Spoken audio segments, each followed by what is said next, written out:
ఇచ్చారు. వాళ్ళకందరికి కూడా సాయంత్రం బహుమతి ప్రదానం చేయబడుతుంది.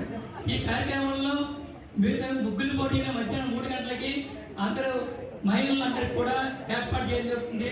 ముగ్గుల బాధ్యులు కూడా అందరూ కూడా పార్టిసిపేట్ చేసి ఆ యొక్క అంటే ఇవి అందరూ పార్టిసిపేట్ చేయాలి. ముగ్గులు వేయడానికి ఆ టైం పెట్టి అది ఎవరు ఫస్ట్ సెకండ్ థర్డ్ అనేది అది నామరే అవి కాదు ముఖ్యం.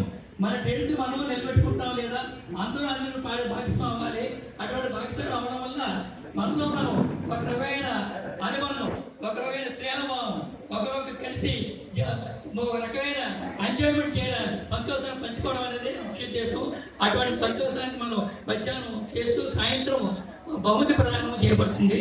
కాబట్టి అందరూ కూడా ఈ కార్యక్రమం పాల్గొని ఆ కార్యక్రమాన్ని జయప్రదం చేయాలని కోరుతున్నాం. అలాగే ఈ కార్యక్రమాన్ని ముఖ్యంగా శిరీష గారు, అలాగే శిల్ప గారు, మంజుల గారు, సంతోష్ గారు వీళ్ళు ముందుకి వచ్చి ఈ కార్యక్రమం చేస్తారని చెప్పి వారి ముందు నుండి ఈ కార్యక్రమం అంతా కూడా నడిపిస్తున్నారు. వారికి